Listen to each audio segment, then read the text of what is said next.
The recommendations of the Stephen Oronsaye Presidential Committee on the Rationalization and Restructuring of Federal Government Parastatals, Commissions and Agencies. Well, they have submitted the committee's report to the President, and boy, some recommendations were made, and we'll go through as much as time allows us to do this morning. And we're joined by Mr. Chima Nnaji. Thank you for coming on this morning. Thank you very much. Good morning, James.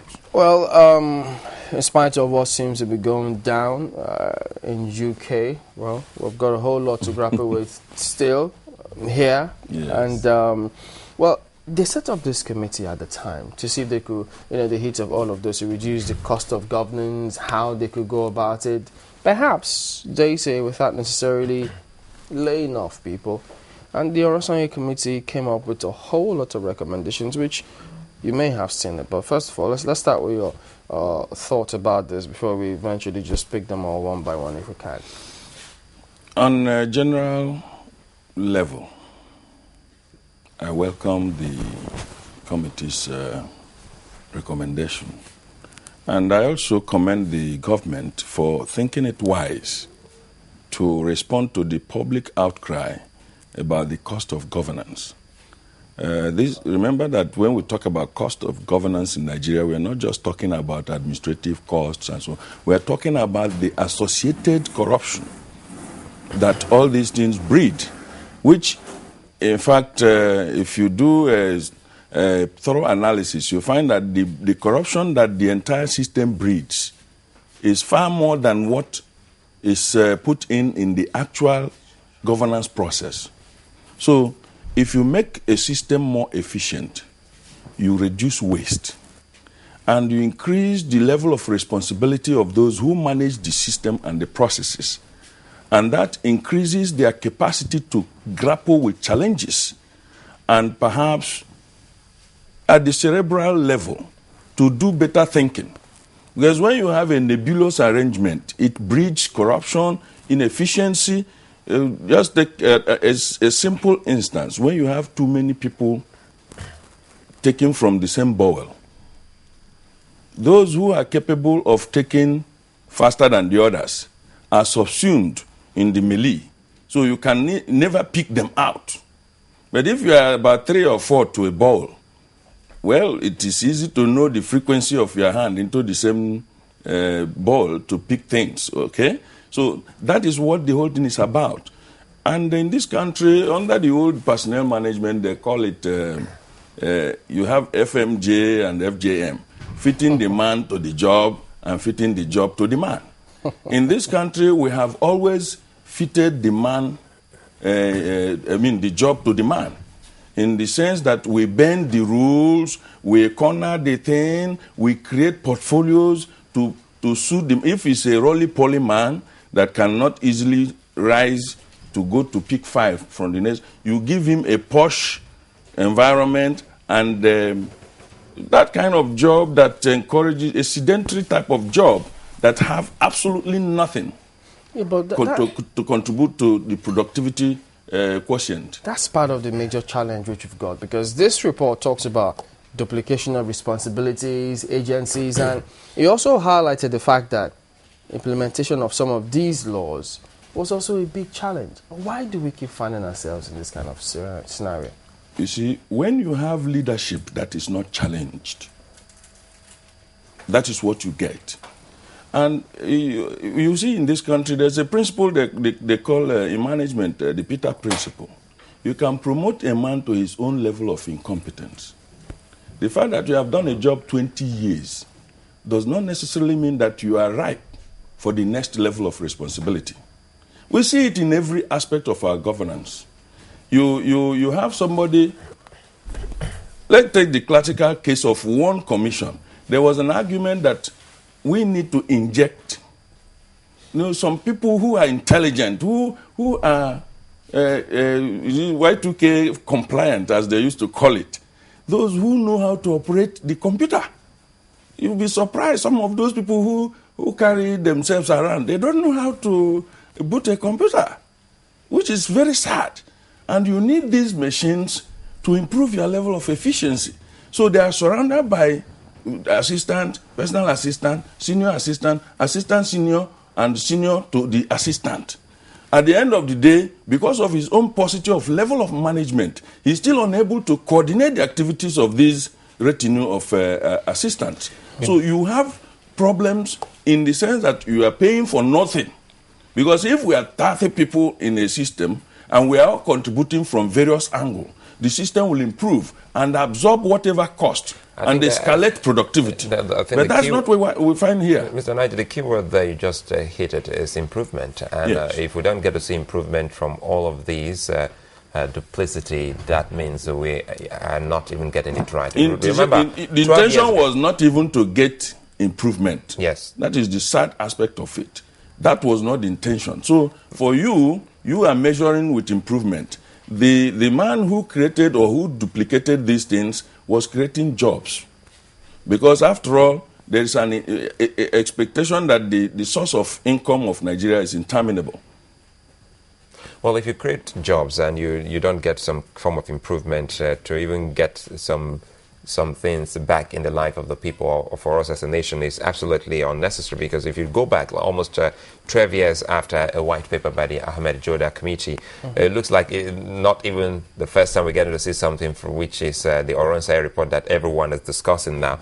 The Joda Committee then did say that some of these people, ministries, administrative offices, and he actually recommended that they should be scrapped and that commercialized or privatized, or because some of them can't even fund themselves.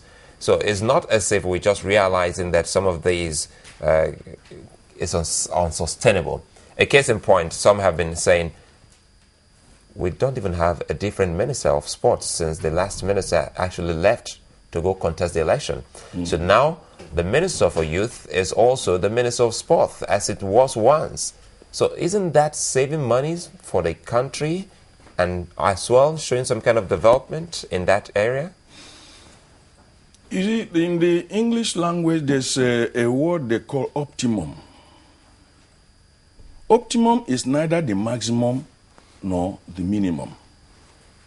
You look at the situation, what suits this situation most, from which you get the best with a modicum of input. Because the whole essence of machine design is that it is a contrivance by which work is done with a modicum of effort. So efficiency, either in investment, is that you put small, you get more. The prayer of every person is, Lord, may I walk like an ant and reap as an elephant. That is a good prayer. I don't know whether, otherwise there's no blessing there.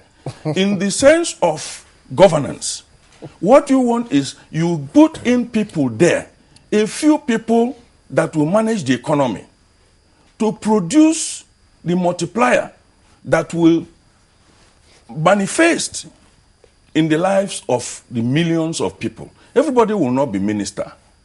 But what we find in this country is that job for the boys.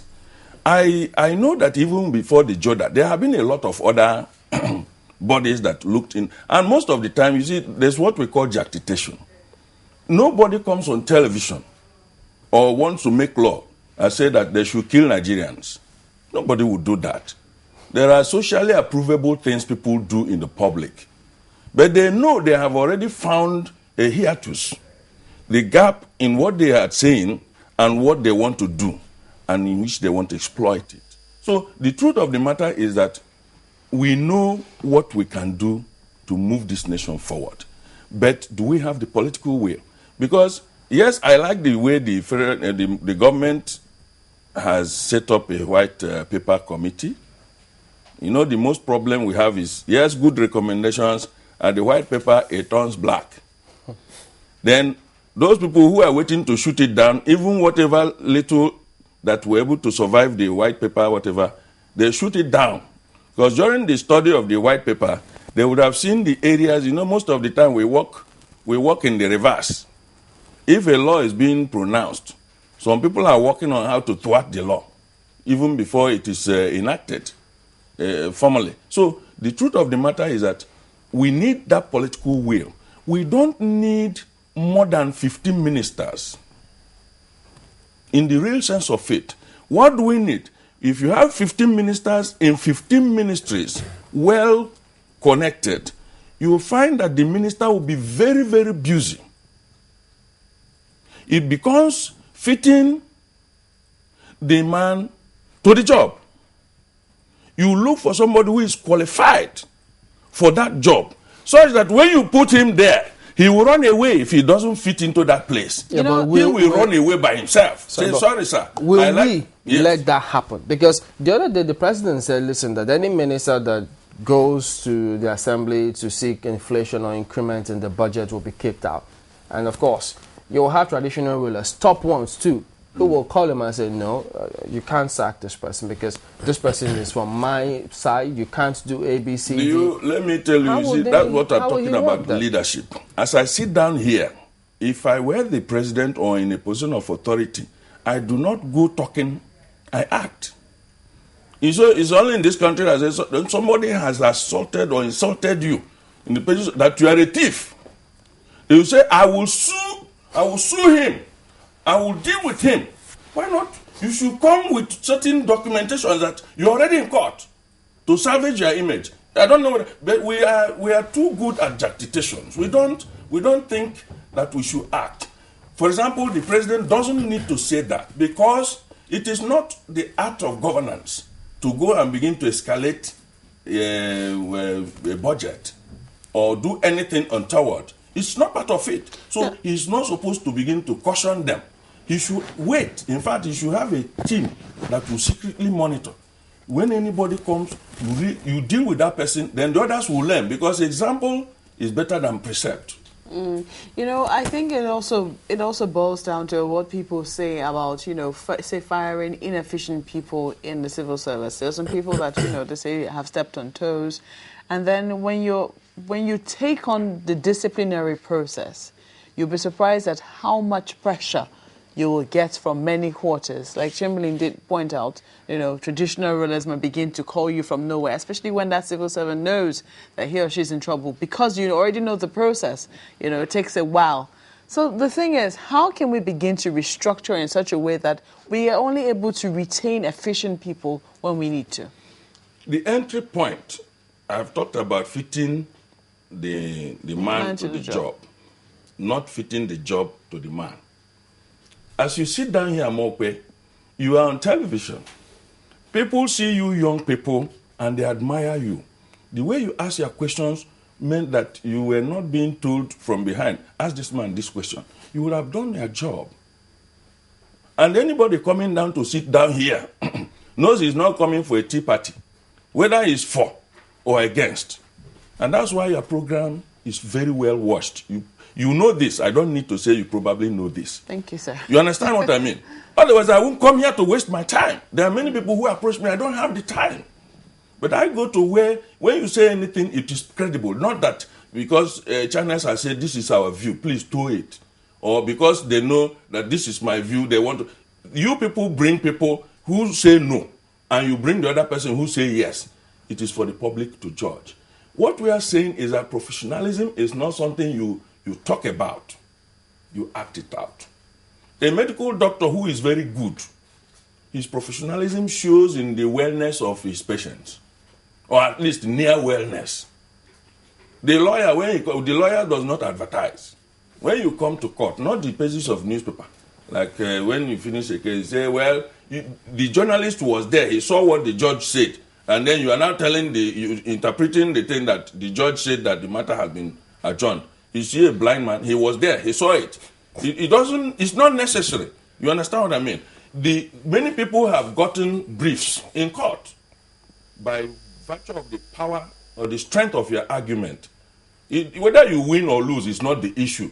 It is the fact that you see this white, you know what the law says about this white, you're able to articulate them, and the judge agrees or disagrees. No, points of law. Professionalism, therefore, it is not a matter of justification. It is something you see. And now there's a global demand for good governance. In the course of time, you see that we are too order directed in this country. if you want to be recognized, just get small award in a neighboring country. When you come down to Nigeria, they'll say, okay, that one that got an international, that's when they look at you. But if you are doing very well in Nigeria, and you bloody care not that nobody should even recognize you, because in any case, Walter said, don't recognize me because I'm doing what God created me to do. If you have flawed me, I flawed your house. If you use me well, I give you life. I mean, it's a fact of life. We decide to go to more specific details into that particular report. A case that stands out clearly, we highlighted that yesterday on the program, was the FRSC, which they say should not be in existence in its present form. And even though they acknowledge that the FRSC was doing a very active job, they say it was set up to do a replication of the mandates of two existing bodies, namely the Highway Department of the Federal Ministry of Works with respect to maintenance and safety and orderliness, as well as the Nigeria Police Force in ensuring law and order on our roads. What do you make of this? Well, you see, the justification for some of the replications that we have found is that the previous managers of the economy felt that these other ones had failed. Why did they fail? Nobody ever bothers. It's just like saying, okay, 14 students in this class have failed.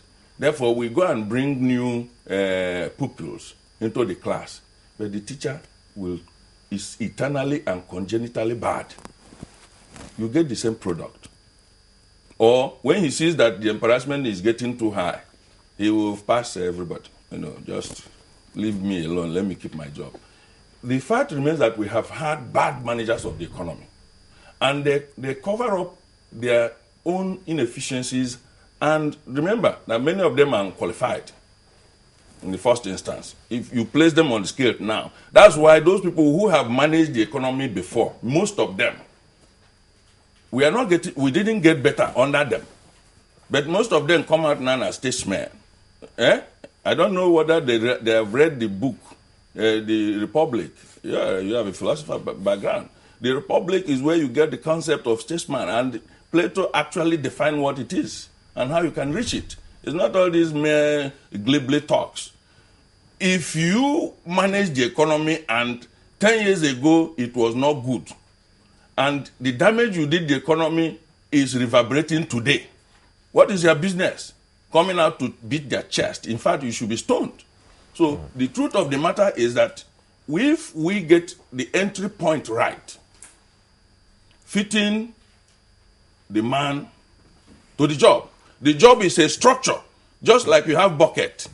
If the bucket is rectangular, if you pour water, it will take the shape. Does this also, point to this comment? We've heard it, a lot of people have alluded to the fact that private sector people, those in government, a lot of them, maybe some of them, do not necessarily think as the way private sector guys think, because we out here, those out there, want to see development happen. But a lot of people who get into government are there for what they can get. And so they can never be on the same page with you, because no matter what you say, bottom line is, what do I take home? Yes. I mentioned that when you have too many hands in the same bowl, it masks those who are gluttons. You understand?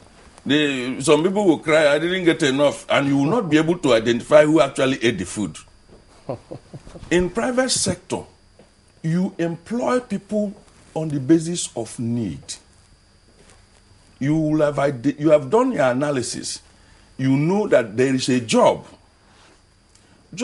A job is a group of related tasks. It's not just I want to answer managing this. Then they give you office. There must be something you are contributing to the entire basket, such that it is quantifiable, it is measurable, and that is why assessment is done at the end of every year. And when you are assessed, you will see it.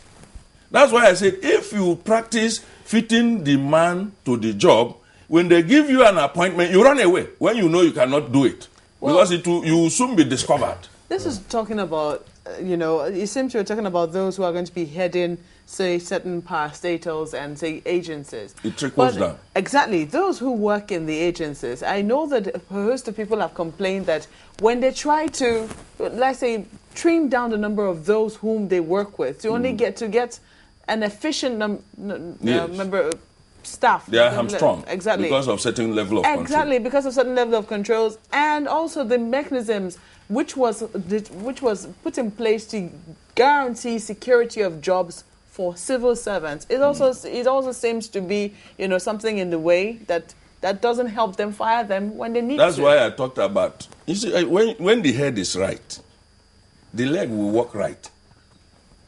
If you have a madman, you see, the madman said his problem is not the issue that he's mad. But he dances at each market he crosses, and sometimes he has about 8. So as he's about to say something, one thing will be coming, and the other one is entering. So the head is unable to control. That's why you call him mad. But those people in psychiatric setting will tell you that sometimes the mad people think that you are the one that is mad. That's why I say, look at this madman. But you are the one telling him mad. What we are saying is that if you get the head right, and these things are not nuclear science. It has been done before. Unfortunately, Greece, where all these issues of classical philosophy and all that started, and they were doing well, and they actually started as a result of the same kind of problem we are in now. By the time they had the wrong people at the helm, then they relapsed. So in epistemology, you have somebody who have knowledge. And knowledge is no knowledge unless it can be applied.